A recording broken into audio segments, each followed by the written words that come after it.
Hey guys, I want to talk to you about Gideon, one of my favorite characters in the Bible. But before we can talk about Gideon, we have to understand where we're at. God had been so good to Israel. I mean, he had blessed them over and over again. And when they was in captivity, God let them out.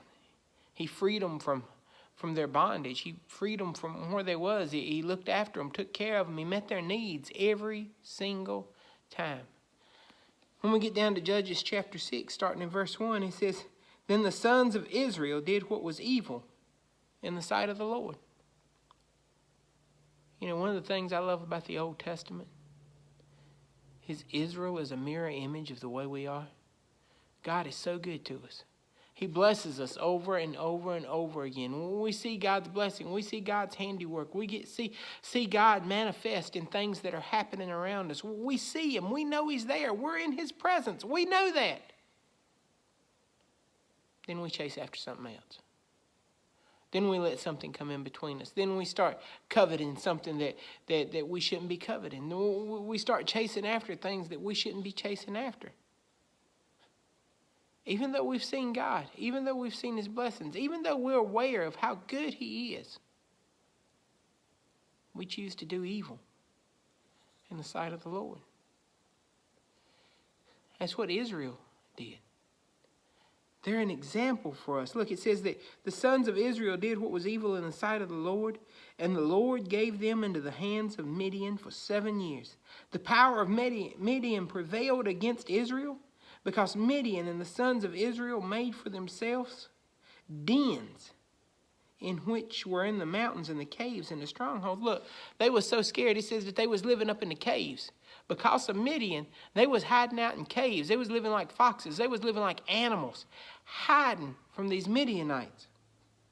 It says, "For it was when Israel had sown that the Midianites would come with the Amalekites and the sons of the east and go against them, so that they would camp against them and destroy the produce of the earth as far as Gaza, and leave no substance for Israel, as well as no sheep, ox, or donkeys."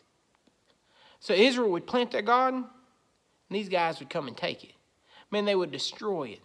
They would take the livestock. They would take the fruit of the earth. They would take everything that Israel was planning on to make it through the winter. They was taking everything that they was planning on to survive. And here Israel is, camped out in a hole in the ground, in a cave, in the side of the mountain, because they're scared of these Midianites. Think about it for a second.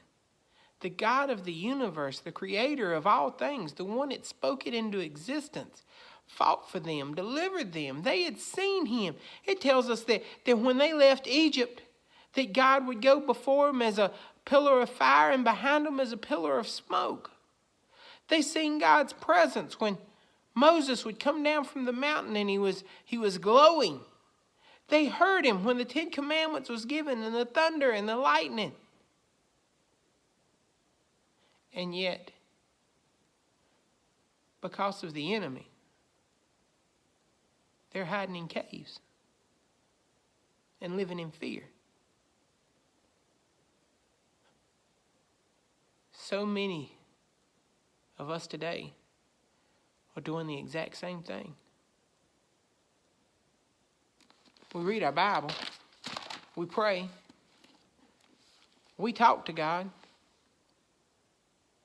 but then we act like He doesn't answer, like He doesn't hear us, and we live in fear. I'm going to tell you a little secret. The God that led them out of Egypt is the same God that can deliver them from the Midianites. The God that delivered you from your sin is the same God that will deliver you from your trials right now. Quit looking at the enemy. Quit focusing on the problem. Focus on the God that overcomes. Guys, we'll pick this back up tomorrow. God bless you.